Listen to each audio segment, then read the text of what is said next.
the leadership series by the Emirates Academy of Hospitality Management. I would like to say we are very honored to be here at the Future Hospitality Summit, showcasing our academy initiative, and I'm hoping that we'll be delivering a fruitful conversation, valuable guidance from our panel of leaders today. So I just want to discuss the topic with you today. It's going to be centered around creating harmony, how to work with people, aligning that at the same time with the planet from social and sustainable perspectives. And of course, we want to keep in mind the future growth of hospitality as a field and as an industry. So just briefly about the leadership series, it is a project that the Emirates Academy has started where students have the chance to moderate interviews with industry professionals, with leaders of hospitality. So today, it's going to be 30 to 40 minutes max discussion with the panels, and then the panelists are going to move on for one-on-ones with the audience. You're going to be divided into 4 groups, and then the panelists will come to you, then we're going to cycle off every 10 minutes, okay? So just in case you don't have a chance to ask any questions, stay assured that you can at the end of the session. My name is Marwa, and I'm a third-year student here at the Emirates Academy, and I'm finalizing my BBA in hospitality management. Hello, my name is Rayyan Khan. I'm a first-year student at the Emirates Academy of Hospitality, also doing the BBA program. And with no further delay, I know everyone's very anticipated to meet our guests today. So first on stage, I would like to call upon Mr. Dimitris Manikis, the president of EMEA, Wyndham Hotel and Resorts. Huge round of applause, please. Please. Next, I would like to welcome Ms. Mariam Musharrekh, the Executive HR Director of Miral.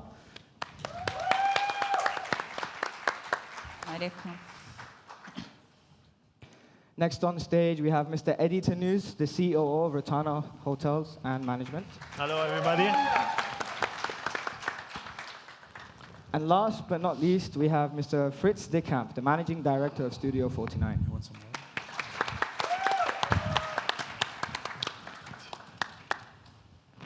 Perfect. So just allow me to welcome our special audience for today. We have 2 hospitality schools. We have the Emirates Academy of Hospitality Management. Just a quick energy test, yeah. And then we have HTMI, another energy test. Oh, come on. Great energy in this room, guys. So today in this room, we have around 3 to 4 generations present.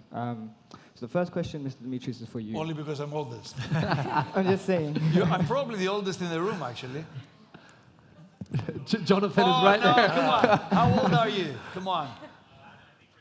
Oh, we're the same? Oh, my God. I was 32, Jonathan, or somewhere there? We need to be like them. We need to wear sneakers and jeans. Okay, so go ahead. Okay. I'm the oldest. So, we established that. Yes. As part of the more expert generation, let's call it. Yeah. Okay. How do you believe we can bridge the gap, specifically in communication and styles of work between our generation and older generations? Wow, how can we establish? I'll tell you, one of the, and we are very relaxed, right? We're not a corporate, we're not having a corporate conversation, so I can be myself. Actually, I'm always myself, old, grumpy, and so forth. I'll tell you how the world works. So I've got 2 daughters. One of them is 26, the other one is 24. And when people are asking me what I do for a living, I say, I feed the revolution. So they're busy doing, fighting the revolution, and I fund the revolution. So I pay for it. So it is. So we were at home the other day, and I got a WhatsApp from my daughter, and she says, "What's for lunch?" And I said, I don't know. Let's talk to your mom. And I said, when are you coming home? And she said, I am home. I said, why are you WhatsApping me? And she says, it's easier. So we are in the same room. She's actually sending me a WhatsApp instead of talking to me because it's easier. So that's the world we live in. I get more WhatsApps, Vibers, Instagram messages, TikToks. I'm so proud I have an account on TikTok, which I'm extremely proud of, and Snapchat. I discovered Snapchat. Facebook is for old people, so now I am on Snapchat and TikTok. So it is amazing. And I said to myself, okay, is this the way the world is going to go? So in the oldest days, we were going out. I remember when I was growing up, I used to play with my friends. One thing that I'm extremely proud what we do at Wyndham, in the corporate office, we have 15 interns. And their age is from 21 to 25 years old. And what we have done, we have created our second board, and they are the second board. So once a month, we meet with them, and instead of having the usual board of directors meeting, we meet with them. And we ask them, what is wrong? What should we do better? How can we communicate in a better way? What is it that you see that we don't see? Because to be fair, and we talk about the generation and age and how it all differs in today's world, I cannot see with your eyes. You definitely don't want to see with mine, but I cannot see with your eyes.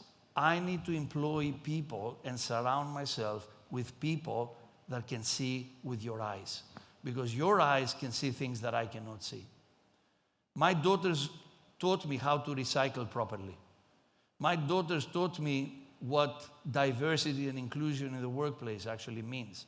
My daughters taught me what are the needs of the younger generation that I couldn't see with my eyes, because my eyes are, first of all, I cannot see without my glasses, so that's one problem with my eyes. But my eyes, they're not used to see what you guys can see. So my answer to your question, long answer to your question, is surround yourself with people that can see with a different set of eyes than yours.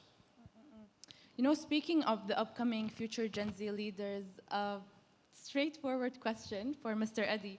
So the hospitality today is the most affected by climate change, reduced salaries, high turnover rates. Very straightforward. Why should this generation work in hospitality? Many hospitality students are graduating and leaving to other industries. So what do you think are those compelling reasons for those individuals to actually choose a career in this field despite the challenges? And you promised me you're going to ask me simple Good questions. luck. Good luck. First of all, I want to say we're the luckiest speakers because we're actually speaking to the true future of hospitality. That's the name of the conference, right? Future Hospitality Conference. We're really honored to be here, guys, with you. I've always felt hospitality is a people's industry.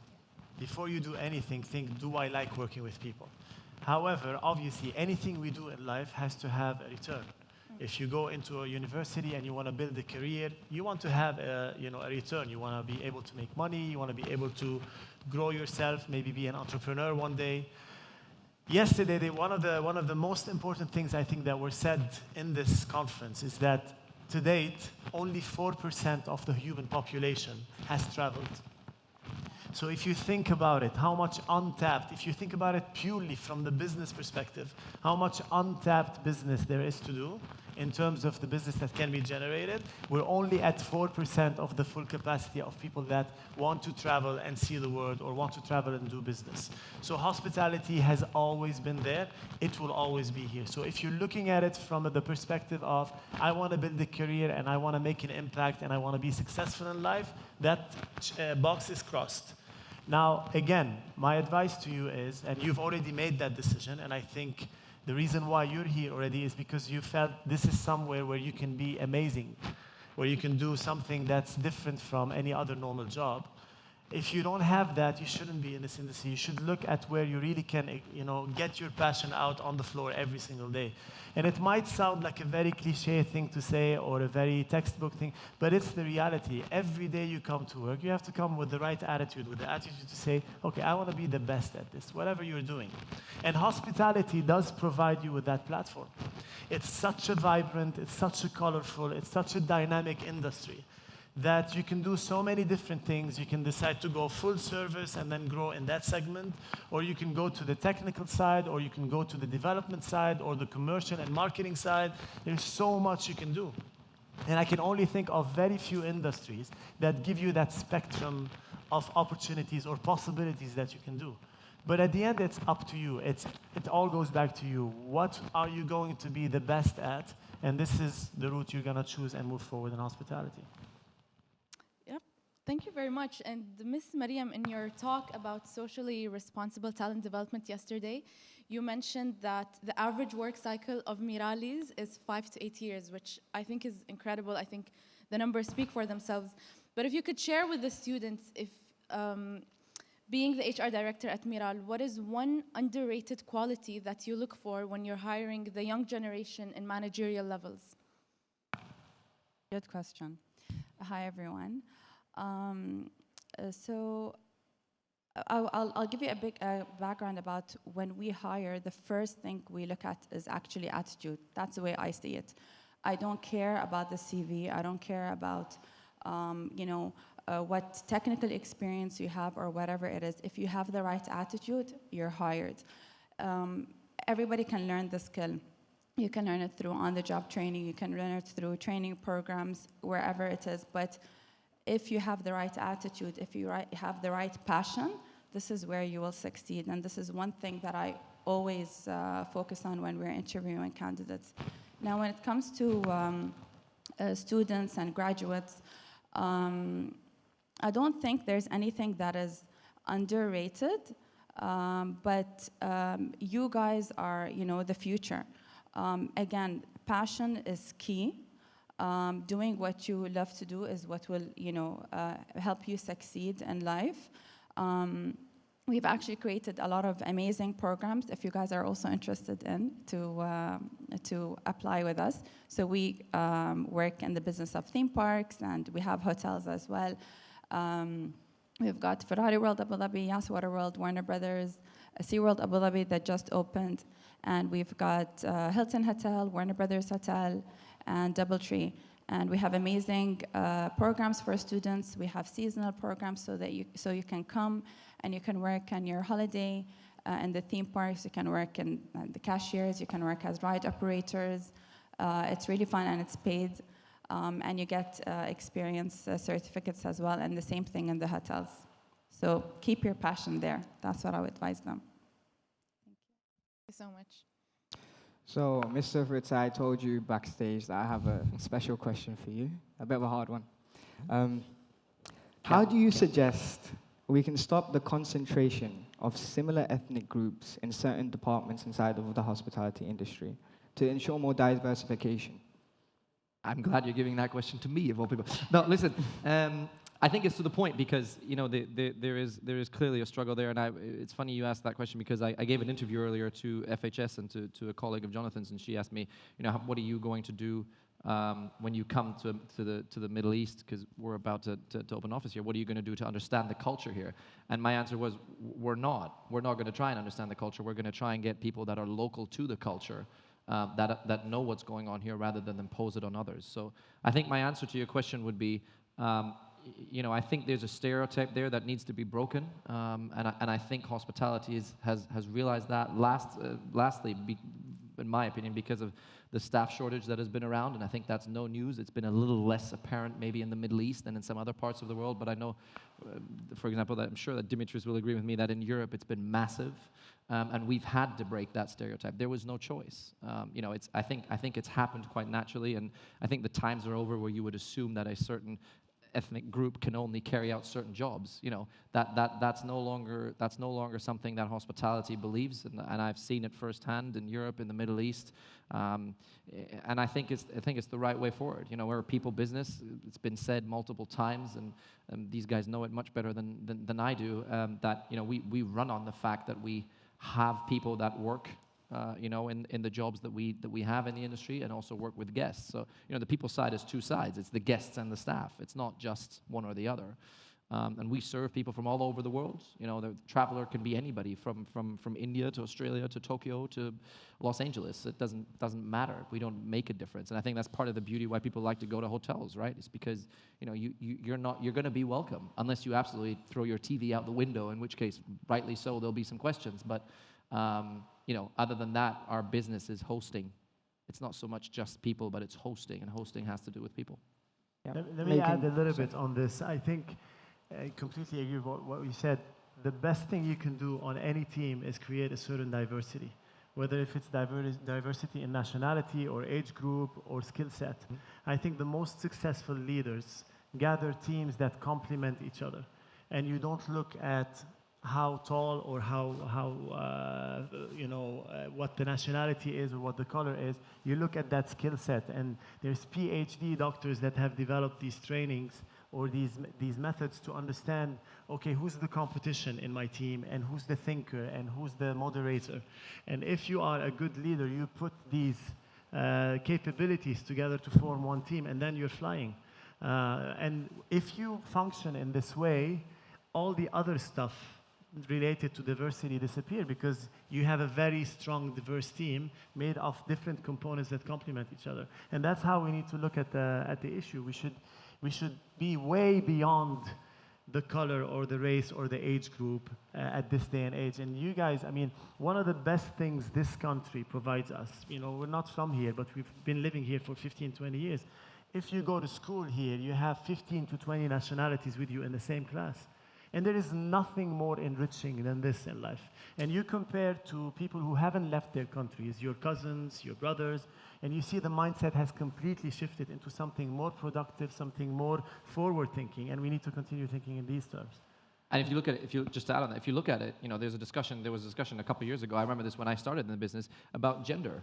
That discussion, we still don't have enough ladies in the industry, don't get me wrong, but that discussion is more or less over, right? Yeah. We've accepted the fact that it makes absolutely no difference if you're male or female, if you're the right person for the job. And look at HR these days. It doesn't matter if you're male or female. If you're the right person for the job, if you have the right attitude, you'll get the job. So I think we've proven as an industry that we can get over these slightly touchy subjects like gender, like race, and so on and so forth. Does it take time? Yes. We had a little thing called the pandemic as well to overcome, which wasn't great for everybody. But I think we've proven as an industry that we can stand above these things. I echo. You gotta love people to be in this business. If you don't love people, you're just in the wrong business. I mean, I've realized that at the very early stages of my life in hospitality. And it's interesting, 15, 20 years ago, you couldn't be a GM if you were not German or Swiss or Austrian, right? That was the hospitality, German GMs and Austrian. And careful. Yeah. It's true. Now look at it today. I go to India, and I've seen some people from Indian origin here. I go to India 6 times a year. India used to be the workforce, now is the management. You've got more Indian GMs around the world than any time in the history of hospitality. 20 years ago, if you were not a German, as I said, a Swiss or an Austrian, you couldn't become a GM, or English in some cases. And now you see the transformation that hospitality is bringing to societies, where 15 years ago we considered Indians the workforce, and now they are the management, and they lead, and they are GMs in great hotels around the world. And that's what hospitality does, is exactly, gives opportunities to people, equal opportunities to people. And I want to remind you something that, Jonathan, we should have mentioned. Today is the World Tourism Day. We celebrate tourism today, and we celebrate, I hope nobody's here from any other industry, but we celebrate the best industry in the world. You are, and you will become part of the best industry mankind has ever invented.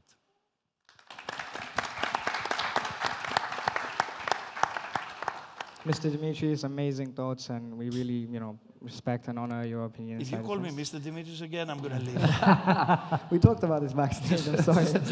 Just to set the record straight. Got it. Anyway, the next question is for you. I'm going to walk out. Okay, go ahead. The next question is for you, okay?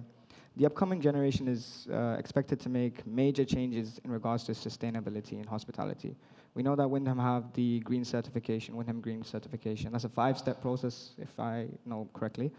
Inside that process, what is the pinnacle step or the main process that you think contributes the most to sustainability in hospitality? Look, it is interesting. Suddenly our industry has discovered sustainability, and we talk, before COVID, every conference that I used to go, they were all talking about millennials. Now it's sustainability. We always have to find one word. If I hear about millennials again, I'm going to kill myself right here in public. So sustainability is not a discussion point. It's a way of life. We have all we have the opportunity, but the obligation as well, to give back to the planet more than we take. That's the idea behind it. Sustainability, though, in my books, is about education. A lot of people talk about sustainability and they say we're going to be the most sustainable hotel or the most sustainable company in the history. What does that actually mean? If you ask people what it actually means, I bet you they won't give you an answer. Because I don't think as an industry we have embedded in our DNA yet. We're doing a phenomenal job, but it's not in our DNA yet what actually sustainability means. And I give you an example. You walk into a hotel room, you see this wonderful card that says, if you want to use this towel again, just hang it on the rail. And what do you do as a responsible, sustainable person? You do exactly that. Then you go out, you have a wonderful day, housekeeping comes in, and you have a new towel. And you're like, what is going on here? Education, education, education. You have to educate the people. You have to educate your staff. You have to educate your guests.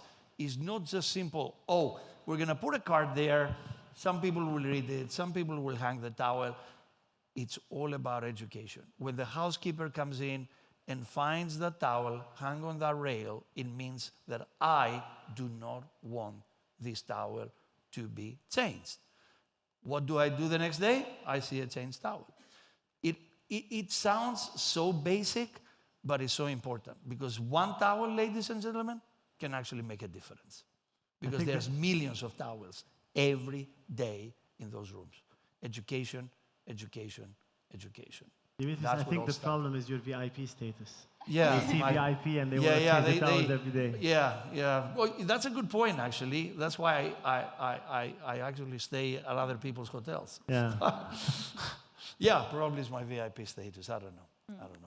But if you don't educate me, if we don't educate ourselves, our parents, I'll tell you a great story that happened to me. I'm sorry I'm taking a bit of more time, but I'll tell you a great story that happened to me in India. So we have a hotel in India in Lucknow, and he just got certificate number 5 in our green program, which is the highest you can get in the world.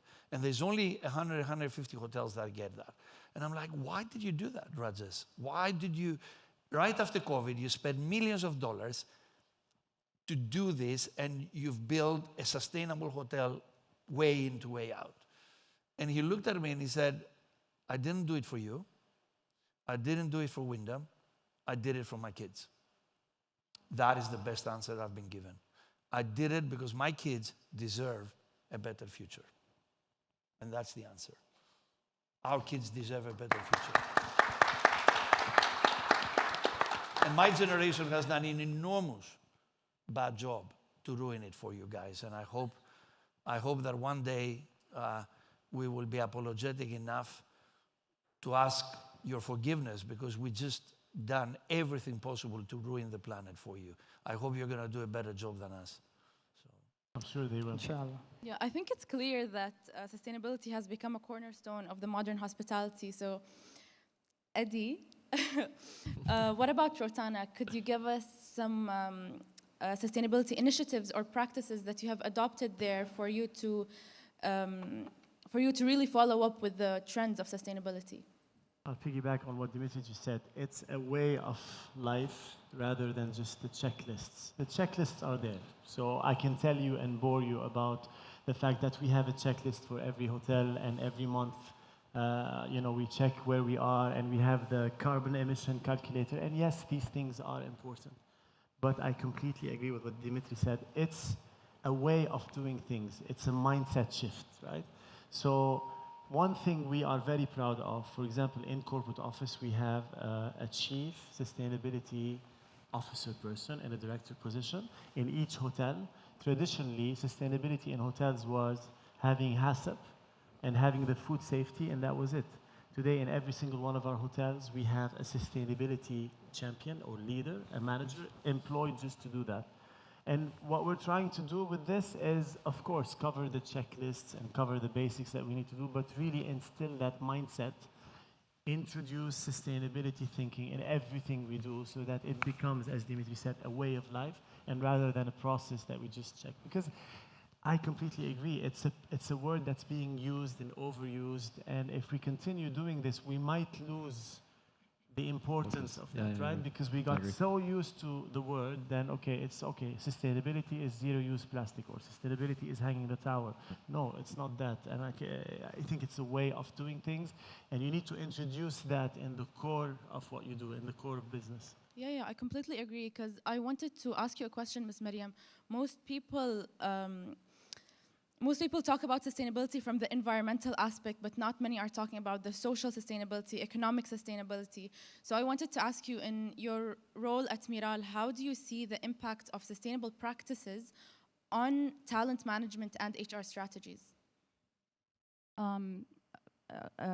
Commenting on what my colleague said, sustainability is a big topic, and something that we've noticed a lot with our fresh graduates that come and apply, or even when we have vacant roles and we start interviewing people, they actually ask us what we are doing for sustainability in our entity. We actually just launched recently our ESG strategy, which we're working on, and our CSR strategy, which was just announced last week. We're aligned with 8 pillars that are known around the world. One of them is, which is the main one, is upskilling the talent, upskilling talent and retaining talent. This is one big thing that we work from a people's perspective. Also aligning our brand as Miral to our people. We've got 3 main pillars, and if you see our brand, it consists of 3 lines. There's people, community, and environment. And this is what we want to focus on. And of course, the people pillar comes first always. Thank you all so much for all of your enlightening insights. We've touched a little bit on sustainability, aligning people, harmony, planet. Now we'd like to open the questioning for the audience as well, open the floor to the audience. If any audience member wants to ask a question or maybe direct a question to a certain person here, then maybe a mic can be brought up to them. Can that be helped with? Question here. You want me to give the microphone? Where's the guy? I'm part of the service team, so no problem. Yeah. Yes. There we go. The guy with the sneakers. I mean, I have the best shoes to do it, right? It Of will course. take me half an hour to get Yeah, down there. Hello everyone, my name is Varisha Faisal and I'm a student at Emirates Academy, and I'm also from a city that you just mentioned, Lucknow, and I saw you in Sustainability Challenge in Amsterdam, so you have seen this intro already. A question that I have for all of you is, as we know, hospitality is very tedious and long. And we require a lot of hard work, a lot of long hours, but the new generation, the Generation Z, is known for its more free-spirited, more flexible working environment. They're used to having work from home, online meetings. How do you think we are going to accommodate that in the future? And are we going to see some major changes upcoming in the hospitality industry? I can take that. Great question. Wow, Generation Z. Great question. Yeah. Look at them, yeah. It's a great question. And I'm going to go back to how we started this panel, the generation gap. And I don't think it's a gap. I think it's an evolution of things. If you go back to history, you see that most of the times we've discovered something, it was by pure coincidence, right? We were just talking about it with one of my team members. Newton discovered, after an apple fell on his head, discovered gravity. So what did COVID teach us? Did you imagine you would ever have your team completely working from home for a whole week and still performing exactly the same way, or maybe even better? We never even thought about this. So the evolution I'm talking about is to continue looking at ways to stay relevant. Our generation was born on a certain set of standards on, okay, we had in mind, you finish university, you do your trainings, you start from the bottom, you go up. That could still be the case, but we can do things differently. What is available to us, if we talk about that evolution, what is available to us now is technology that wasn't available before.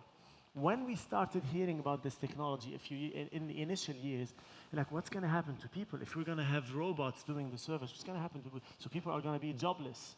Today, we are saying we don't have enough people that want to do the job. So if we're smart, we use the technology available to us with people who are passionate about the industry, because I also believe it's the best industry in the world, and then create a system that works for your generation without doing what we did and working 16 hours a day, etc., but also delivers that service. The fact is, we can be very nice about it and say, yeah, you're going to have flexible working hours. There are certain jobs that will require a certain amount of time on the job. It's just the way it is. And there are certain jobs where you can invest that time from home or from a coffee shop. And there are other jobs where you have to be on the ground, and there's a choice that you have to make as well. But I think it's an evolution towards, you know, what your generation will find as the ultimate. Trust me, in a few years you'll be in my position, and you'll be talking to another generation that has a different set of different mindset. We have to continue evolving and use the resources available to us to stay relevant.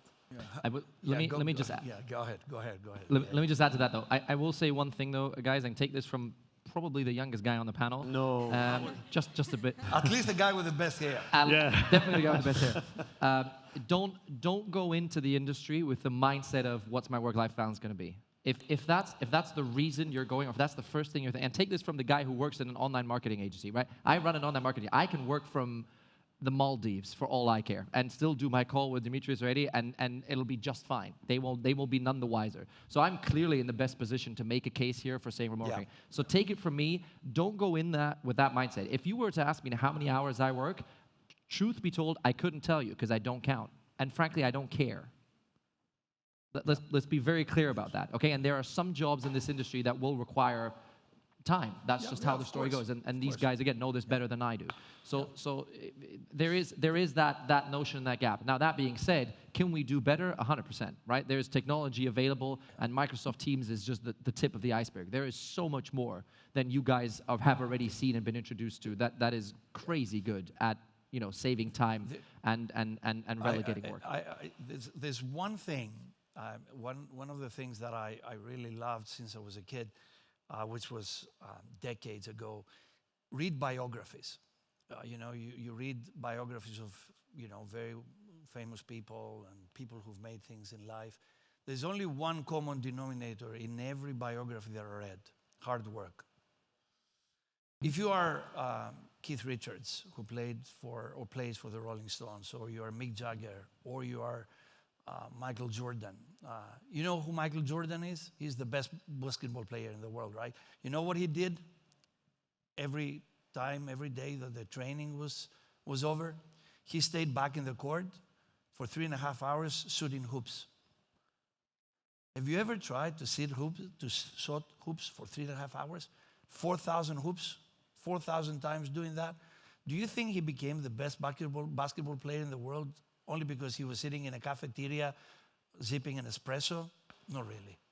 Hard work has nothing to do with generations. Hard work is how you make things happen in life. Luck is important, be at the right time for the right place is important, but hard work is the epitome of how you become successful in life, regardless of your generation. And you are at an industry that thrives with human connection. I fully agree. I can manage my team during COVID through Teams. I cried the first day I hugged them again. I burst into tears because I miss them so much. And human connection is what we're going to miss. We can all buy Apple. I buy everything Apple does. If they do a washing machine, I'm going to buy an Apple washing machine. I love Apple. They're going to do this VR, whatever they call them. What about if 4 billion people who want to travel buy a VR, and we all travel around the world wearing VRs? Disaster. Can you imagine? 4 billion people, we're going to buy VR glasses, and we're going to be skiing in Gdansk, or we're going to be in the Maldives, and we're going to do it from our toilet seat. Is that the world that we want to live in? No. Some people might do, but that's not the real world. You're in an industry that thrives with human interaction. If you don't connect with humans, our industry is over, is dead. I want to add one thing as well, which you mentioned a lot about AI yesterday and robots, and nothing replaces human interaction. Our moderator yesterday, Philip, was talking about when he was in a hotel and how his butler knew what his favorite toothpaste was and bought it for him when he came back out. And he was saying, like, nothing can replace that. No robot, not anything else. Human interaction is the most important in hospitality when it comes to the service industry. So. And It's a very long answer to your very short question. I'm sorry. But a quick one on the hard work. If you're passionate about it, it's not hard work anymore. Honestly, you really come to enjoy it so much. It becomes your life. And of course, there's time for, you know, exiting. But if you're passionate about people, if you're passionate about working with them, it becomes nice hard work. It becomes rewarding hard work. And you can take, I mean, Jonathan, who's sitting back there, did not invite the four of us because we're the best-looking group that he could find. I mean, that's not, Oh, you know, speak for yourself. I mean, fair enough. Well, yes, that that's did true. play a It did certain play a factor. certain I mean, role, come on, okay, look at that's this fine. panel. But, you know, the fact that the four of us are here is not because we sat duck. You know, let's be honest. You know, we've all done our fair share of, some of us longer than others, Dimitris, if you don't mind me saying so, but it's, you know. He's really picking on that. Amazing, amazing talk, everyone. Can we please give a round of applause to our panelists?